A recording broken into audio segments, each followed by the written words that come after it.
bem-vindos ao podcast do Instituto Ludwig von Mises Brasil. Meu nome é Bruno Garchagen. Hoje eu converso com José Stelli, doutor em Estudos Internacionais.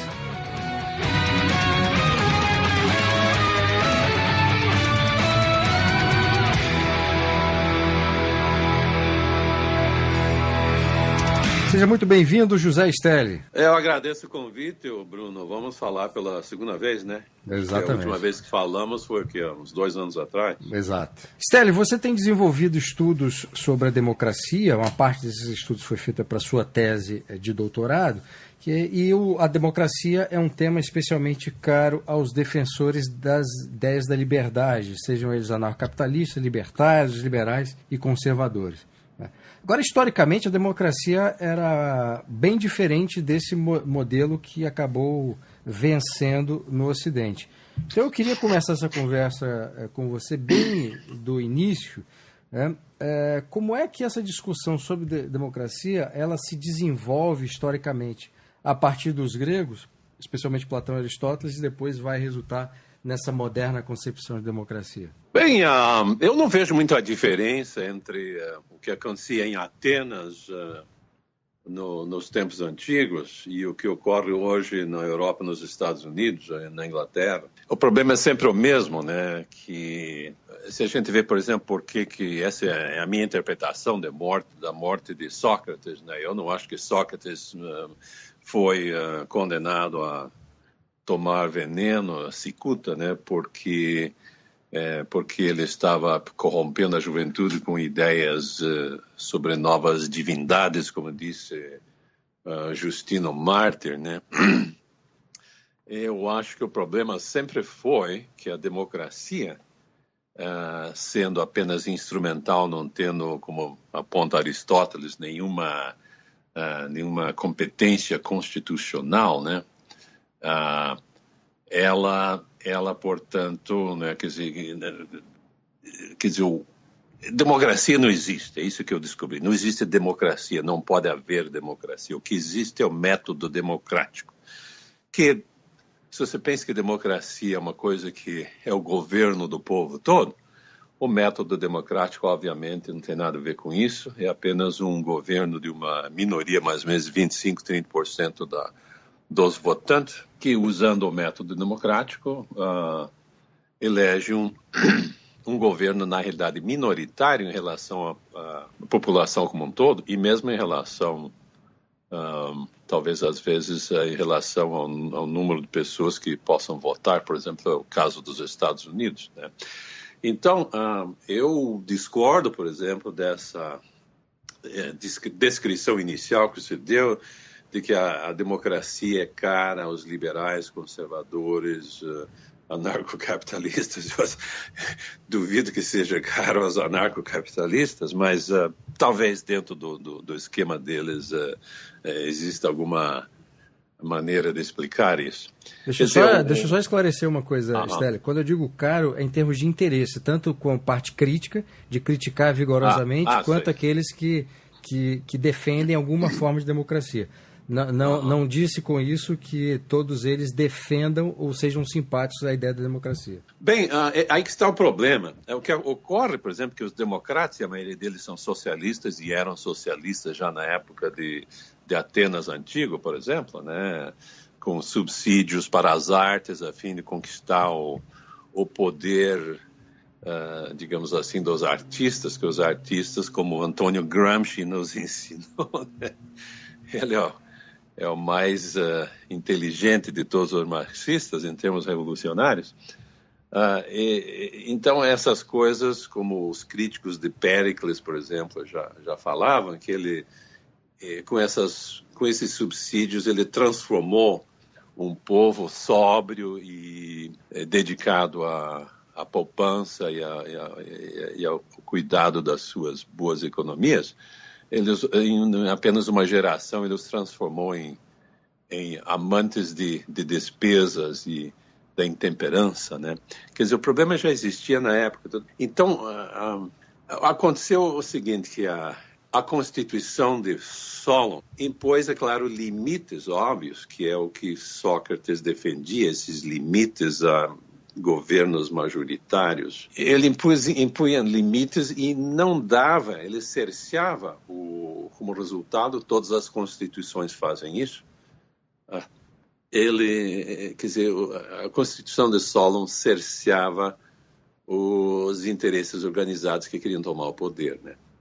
E, como disse Aristóteles, uma vez no poder, queriam estender os seus mandatos e ficar lá o tempo todo, né? Que é o que o método democrático permite e a razão por que os grupos organizados amam tanto a democracia. Que eles não amam a democracia no sentido em que as pessoas normalmente pensam de democracia, que seja o governo do povo, nós estamos sendo protegidos por isso, nós elegemos o nosso governo, nós controlamos o nosso governo. Isso é tudo insensatez, nada disso está acontecendo.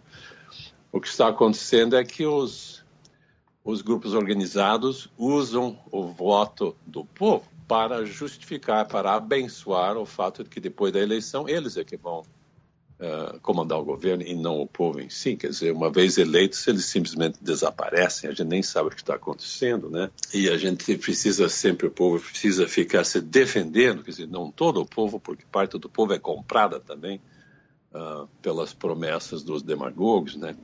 Quer dizer, então nós temos que começar a definir o que é democracia no sentido clássico, digamos, né? Que é essa ideia vaga e imperfeita e incorreta de que nós todos vamos nos reunir, né?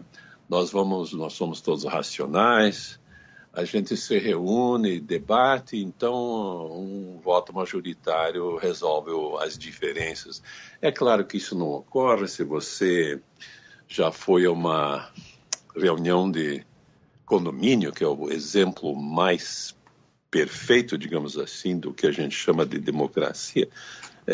A gente sai roubado, quer dizer, vamos dizer, tem 9 pessoas lá, faz um voto de 5 contra 4, 5 vencem e você acaba pagando coisas que não devia pagar, porque eles, às vezes, mesmo num condomínio, são corruptos e têm interesses, por exemplo, em aumentar as despesas a fim de ganhar uma propina das das companhias que vêm fazer os concertos e tudo mais, e até roubar parte dos novos insumos, não como a gente diz, das novas receitas, porque eles fazem metade do trabalho, como eu vi aqui nos Estados Unidos, em grandes condomínios aqui que eu conheço, em que tem pessoas lá dentro que se organizam e, digamos assim, fazem um assessment, eu não sei como se diz isso em português, ou seja, elevam a taxa mensal do condomínio para as diferentes pessoas em um certo tanto para pagar os novos gastos com manutenção, por exemplo. E então eles simplesmente roubam metade daquilo, fazem umas coisas assim por cima, rapidinho, pintam por fora e ficam com o resto do dinheiro. E tem gente organizada nesse sentido aqui nos Estados Unidos, provavelmente no Brasil, que vai de condomínio em condomínio. Digamos, eles compram um apartamento, entram naquele condomínio, principalmente os condomínios ricos, né? E eles se organizam lá dentro, roubam o dinheiro e daí vendem e vão para um outro condomínio. E é assim que eles vivem, né? E esse é o processo democrático, isso é o que a democracia traz, né?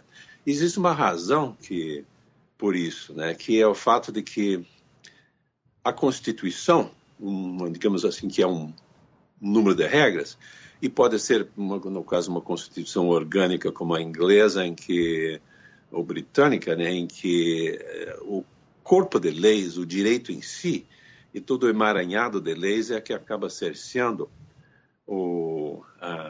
digamos assim, as investidas dos demagogos e dos democratas e socialistas que estão organizados, e os grupos organizados, né, os interesses organizados que querem sempre tomar o poder e ficar no poder.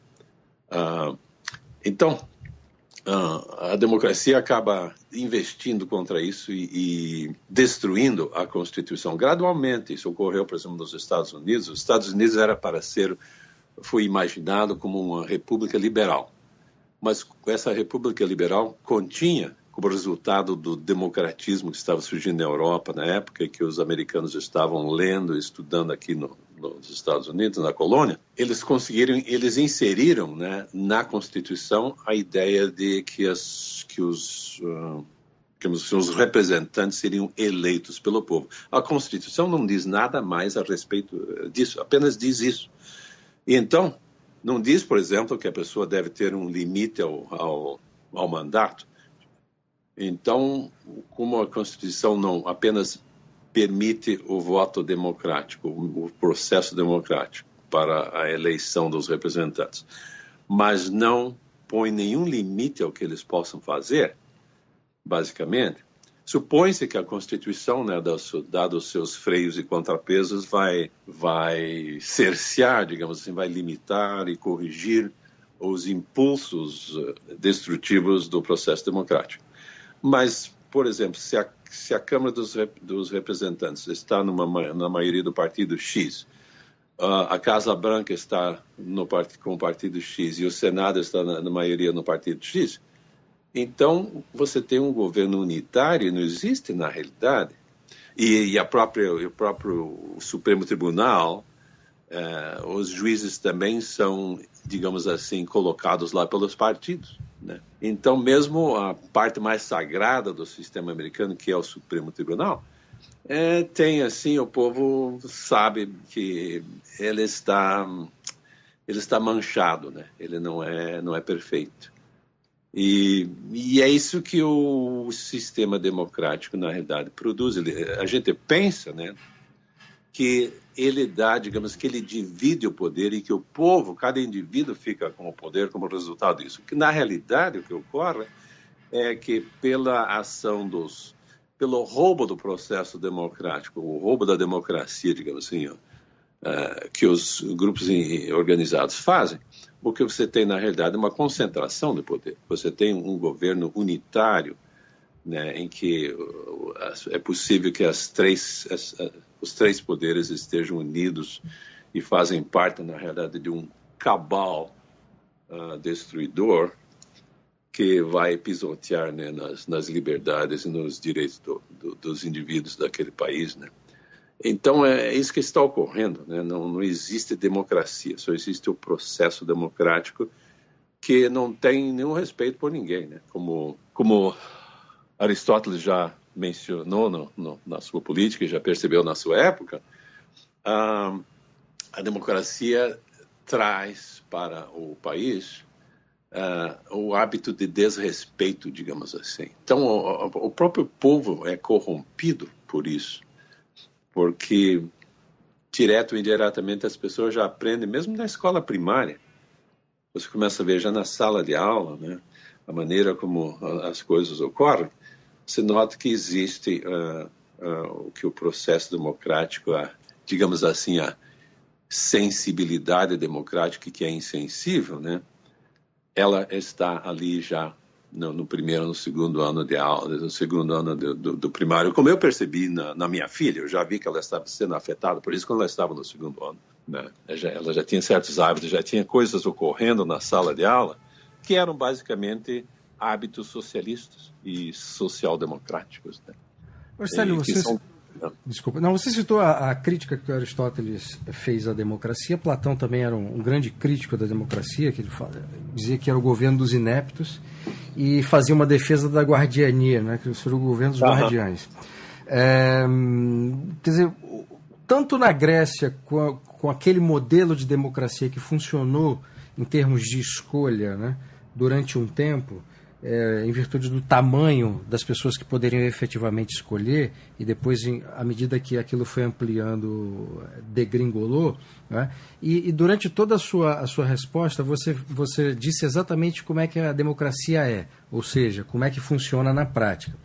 E os modernos teóricos da democracia, como o Robert Dahl, o Giovanni Sartori, por exemplo, são teóricos que escrevem sobre como a democracia deveria ser, né? Então há um descompasso, ou há um abismo muito claro entre a moderna teoria sobre a democracia e a forma como a democracia funciona, e exatamente essa como você acabou de relatar. Por que há hoje essa clivagem tão grande, esse abismo tão grande entre a teoria, outro teórico da democracia que está vivo em atuação, que é o Larry Diamond? Por que há esse descompasso entre o que os teóricos da democracia dizem, e os políticos, obviamente, acabam também se aproveitando disso, e o próprio funcionamento da democracia? Eu acho que é um problema de definição. Quer dizer, as pessoas, esses teóricos estão sendo levados pelo que estão sendo governados, pelo que é aquela ideia idealista do que Schumpeter chama de a teoria clássica da democracia, que surgiu no século XVII, principalmente na França, mas também apareceu também no final do século XVIII. No século XVIII na França, né, começando por várias pessoas, por exemplo, Voltaire, né, e na Inglaterra, Jeremy Bentham, né, que era um superdemocrata proto-socialista já, né? E a democracia normalmente leva ao socialismo. É isso que eu gostaria de que... Se quem está me escutando hoje puder lembrar uma coisa que eu digo nesta entrevista, é isso, que a democracia não é o que vocês pensam, não é o que você pensa, não é o que tem sido vendido para nós deliberadamente ou inconscientemente, de que é uma coisa boa. Democracia é o portal do socialismo. E o grande comunista Karl Marx, é claro, concorda comigo, que eu, na realidade, cheguei a essa conclusão uns meses antes de ler o livro do historiador alemão que se refugiou nos Estados Unidos na década de 30, fugindo de Hitler, Arthur Rosenberg. E ele escreveu esse livro, Socialismo e Democracia, ou Democracia e Socialismo. Democracia e Socialismo, justamente porque uma leva a outra, né?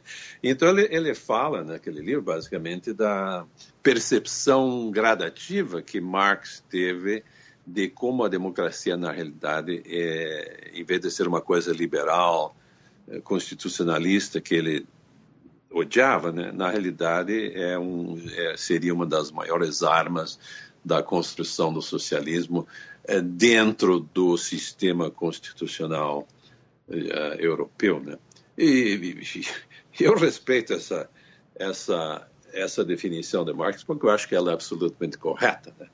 Então, falar de democracia como se fosse uma coisa que faz parte do sistema constitucional, que faz parte do liberalismo, etc., é errado e é um erro fatídico na minha opinião. Agora, então, quer dizer, como é que nós resolvemos esse problema? Como é que nós vamos, digamos assim, acatar essa sensibilidade de Giovanni Fartori, Robert Dahl, essas outras pessoas que querem consertar a democracia? Quer dizer, como é que nós resgatamos isso? O que, na realidade, eles estão tentando resgatar, talvez sem saber, não é a democracia, é o constitucionalismo liberal, que impõe limites à democracia. Agora é interessante que eu estou sendo caridoso aqui, porque Robert Dahl não me parece ser uma pessoa que pensa desse modo, mas digamos assim que seja, né? Robert Dahl, no livro dele, Prefácio à Teoria Democrática, né? Apesar de toda a elegância daquela exposição dele, e de como ele aponta corretamente, em parte, as deficiências da Constituição americana, principalmente do ponto de vista de James Madison, foi o pai da Constituição, ele acaba, quando se percebe, no fim das contas, ele é a favor de eleições, e ele pensa, né, que eleições resolvem problemas. E eu sei que isso não é verdade, né? Então, como é que nós resgatamos? Bem, finalmente, Hayek, apoiado na teoria de Schumpeter e na visão que ele tinha da sociedade também como economista, nas necessidades de uma economia, da liberdade, e também apoiado na metafísica da moral de Kant, criou o que ele chama de demarquia, ou seja, o regime constitucional liberal reconstruído, em que o processo democrático é praticamente suprimido, né? E a não ser na Câmara dos Deputados, em que continua ocorrendo como está. Com a seguinte diferença no caso de Hayek, que quer dizer, todo o interesse que os grupos organizados têm, isso em grupos organizados também incluem os partidos, é claro, né? E as pessoas, às vezes, um grande número deles são inescrupulosos, e eles querem corromper o sistema usando o voto. Todo o interesse que eles têm vem dessa teoria de que, uma vez eleitos, eles podem fazer o que eles querem, porque o povo sancionou, o povo abençoou, digamos assim, aquelas promessas demagógicas da eleição, da pré-eleição, com o seu voto no dia da eleição, né? Então, Hayek basicamente diz o seguinte: quem gasta o dinheiro, digamos assim, quem gasta o dinheiro do orçamento, seria, no caso de Hayek, a Câmara dos Deputados, não tem direito de determinar os níveis de impostos. Isso é determinado pelo Senado, que é eleito por um outro método, segundo Hayek, democrático, uma democracia limitada, e que rege simplesmente o lado normativo do sistema, e isso tem a ver simplesmente com as leis gerais, as regulamentações gerais, mas nada tem a ver com o orçamento em si e com os gastos governamentais, que é o que normalmente é do interesse dos democratas, né? Botar a mão no dinheiro, saquear o tesouro, criar mais programas sociais, mais educação, mais escola, mais pontes, mais gastos, a fim de colocar o governo em dívidas, né? Que eles sabem que nunca serão pagas. Então vamos dizer assim, vamos dizer de um modo geral, rapidamente, assim, como é que se pode, quer dizer, não é isso que Giovanni Sartori quer, não é isso que Robert Dahl quer, mas eu tenho a impressão que se eles honestamente estão falando de que existe um problema, você tem que separar, né, o lado instrumental do lado normativo do processo legislativo. Ou seja, assim como existe uma divisão de poderes entre legislativo, executivo e judiciário, tem que ter uma divisão de poderes dentro do legislativo em termos daquelas coisas que são normativas pertencentes, como diz Kant, à opinião do povo, aquelas regras gerais que não mudam por séculos, né, a respeito do que é certo e o que é errado, em termos de regras gerais aplicáveis igualmente a todos, né, desde o rei até o mais pobre súdito. Você tem que separar, então, essas coisas, a opinião do povo, a parte normativa, da parte instrumental, que tem a ver com o que se chama a vontade do povo. A opinião do povo não muda, a vontade do povo muda o tempo todo e pode ser manipulada pelos políticos, dos demagogos, a fim de conseguir alguma coisa.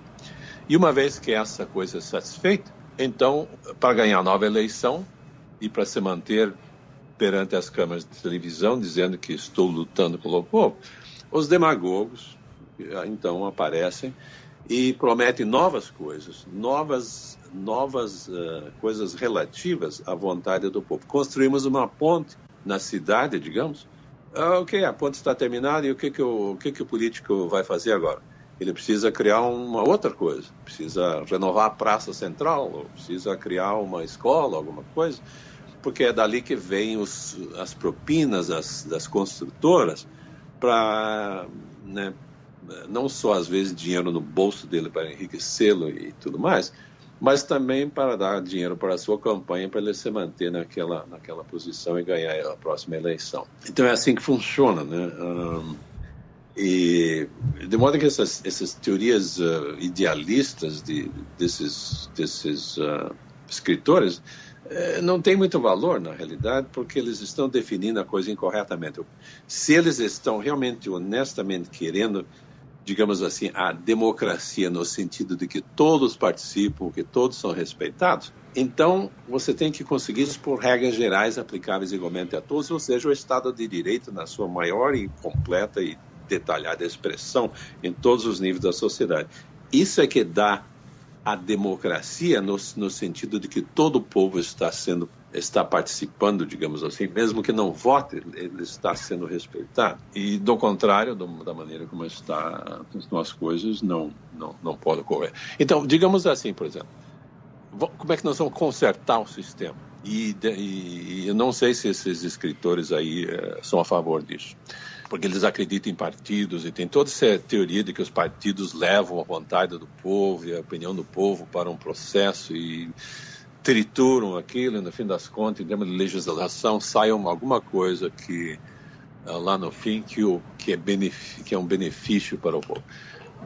Nada disso ocorre, né? Muito pouco ocorre. Quer dizer, o pouco que ocorre é porque eles têm que fazer alguma coisa, têm que resolver um problema e vão acabar fazendo alguma coisa, charqueando o porco de alguma maneira, concedendo certas coisas, negando outras coisas, e sai alguma legislação corrente, né? Mas normalmente essa legislação corrente não tem qualidade normativa de longo prazo. Refere-se apenas a coisas que ocorrem no momento e que têm que ser mudadas dentro de um certo tempo, quando a vontade do povo ficar exaurida e novas promessas, novos produtos, né? Nós temos que ser... Schumpeter faz nos lembra de que a democracia e o capitalismo moderno surgiram na mesma época. E o que a democracia fez foi simplesmente copiar os métodos de venda e relações públicas, digamos assim, do sistema econômico. Então, tem todo o processo democrático que tem a ver com isso, por exemplo, concorrência desleal, adulteração do produto, propaganda falsa, é claro, toda propaganda é falsa, né? E todo esse tipo de coisa que é deprimente, né? E que a gente tolera no sistema econômico, porque é assim que, né, uma companhia que quer me vender um celular não está tentando necessariamente controlar a minha vida. Agora, um político que está tentando me vender um projeto de gastos sociais, ele tem alguma outra coisa em mente que é um pouco diferente do vendedor do celular, né? Então, nós precisamos chegar à compreensão de que o processo democrático, na realidade, ele é contrário à democracia no sentido como normalmente se interpreta esse conceito. E, na realidade, como eu digo, não existe democracia. O que existe é o processo democrático.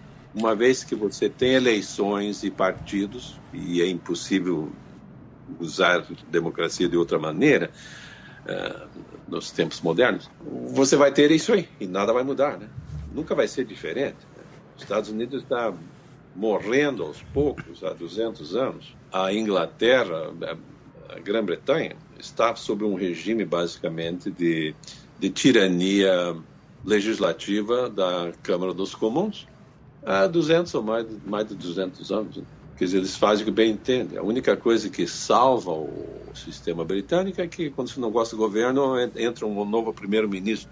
Mas não existe realmente nenhum limite, a não ser das maiorias conseguidas para votar a favor ou contra, dentro da Câmara dos Comuns.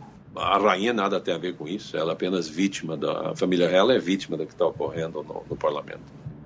Stelly, na semana passada eu entrevistei aqui o professor Anthony Miller, que também fez uma defesa da demarquia em alternativa ao atual sistema democrático, e com críticas bastante parecidas com a sua.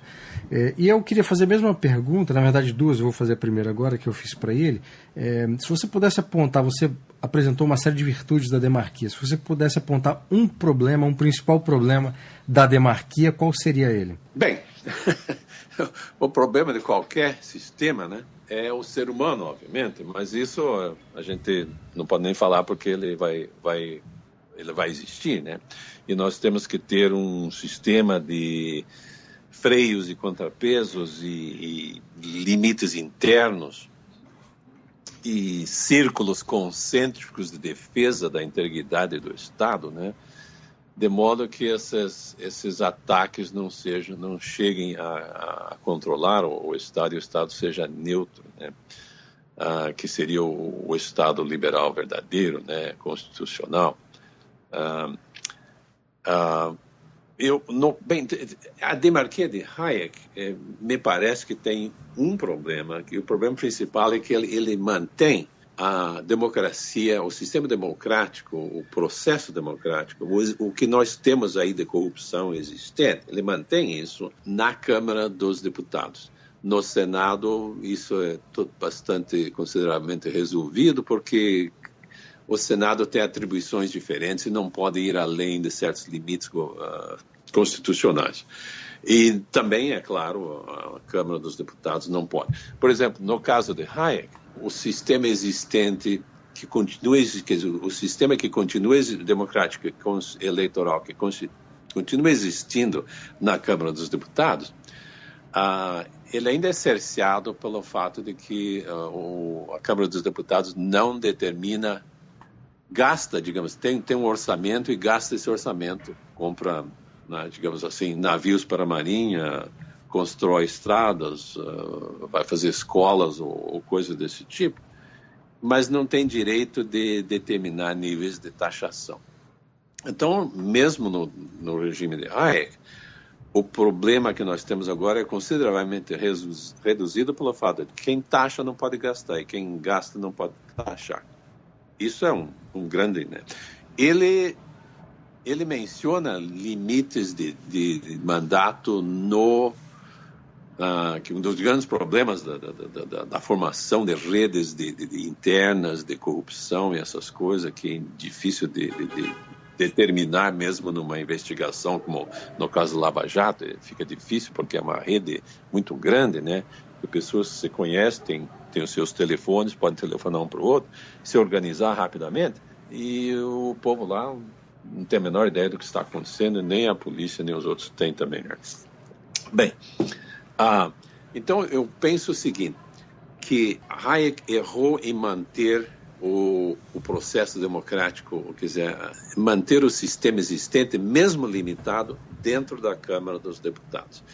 Porque, dado o fato de que essas pessoas agora que esses partidos não controlam mais o Senado, apenas controlam a parte instrumental do sistema que é a Câmara dos Deputados, ainda com grandes limites em termos de não poder fazer gastos além do que o orçamento permite, né? O orçamento que eles não determinam, porque isso é determinado pelos níveis de taxação estabelecidos pelo Senado, né? E, é claro, aquilo seria também dentro de certas regras e limites de taxação, quer dizer, todo esse absurdo de taxar o povo e de obter receita por termos de, em aspas, necessidades governamentais, é claro, são simplesmente coisas inventadas pelos corruptos, pelos grupos organizados, pelos interesses organizados, para obter verbas do povo e gastar e se beneficiar com elas, né? Quer dizer, mesmo com esses limites, o que ocorre é o seguinte, dado o fato de que a democracia tem essa fama de ser a defensora do povo, a voz do povo, que ela representa a opinião e a vontade do povo, eu garanto para você que se amanhã estabelecêssemos, segundo Hayek, seguindo as regras do Hayek, e mesmo algumas outras regras que eu colocaria no sistema de Hayek, deixando a Câmara dos Deputados ser baseada no sistema eleitoral existente, os grupos organizados, os demagogos, os socialistas,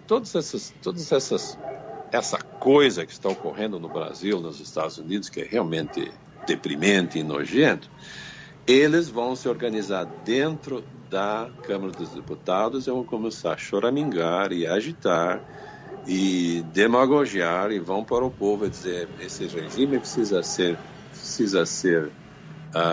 deposto porque ele não representa a vontade do povo. Imagina, né? O povo não pode votar e se expressar a sua vontade por causa de todas essas limitações constitucionais do sistema de marketing. E então é dali que vai sair a revolução, é dali que vai sair a mudança e a destruição do sistema. Pode levar 20 anos, 50 anos, 100 anos, mas é dali que vai partir a tentativa de acabar com o sistema, assim como os demagogos de Atenas acabaram com o sistema com a Constituição de Solon, que tinha consideráveis limites ao que uma Assembleia poderia fazer, né?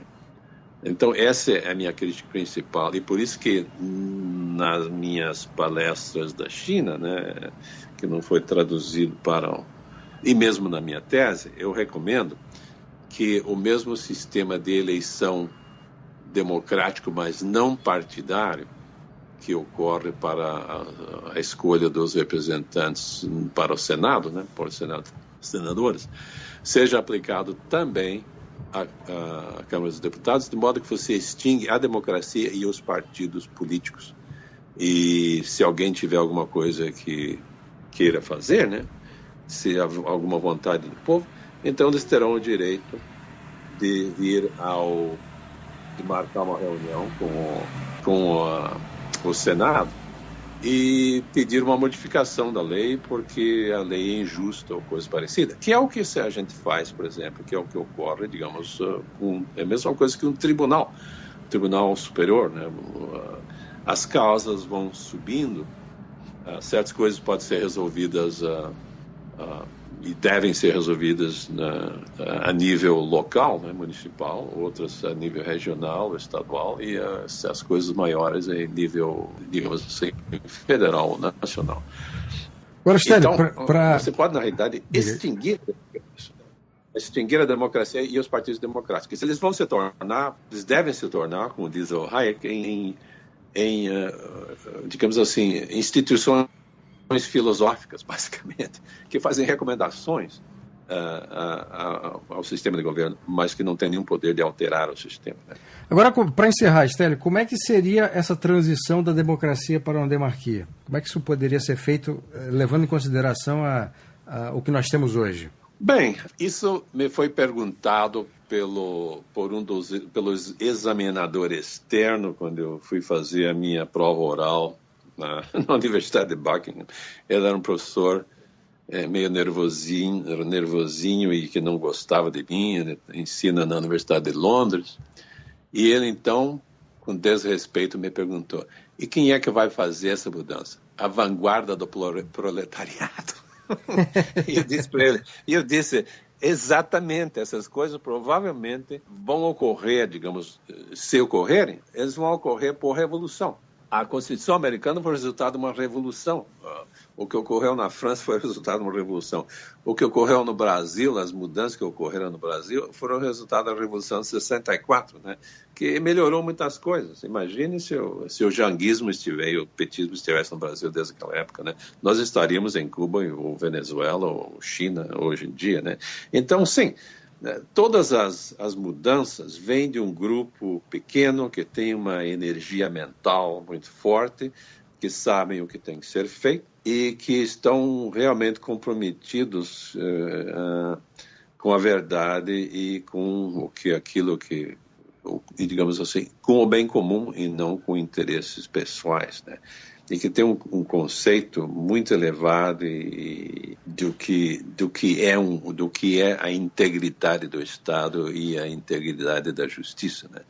E são essas pessoas que vão conseguir obter apoio suficiente para fazer essa revolução. Então, o que eu estou pregando, digamos assim, uma coisa que eu já disse algumas vezes, pelo menos uma vez no IEE, em Porto Alegre, que os brasileiros devem começar a preparar agora com grandes intenção e com as melhores intenções e os métodos mais corretos e mais morais, né? Eles devem ser, como Ayn Rand recomendou, né? Dedicados moralistas, né? Devem preparar a revolução de 31 de março de 2064. Que essa é a que vai levar o Brasil à demarquia, não a de Hayek, mas a de Stélio, né, que é um pouquinho mais exigente do que a de Hayek. Tá certo. Stélio, muitíssimo obrigado pela entrevista. Ok, tá bem. Obrigado.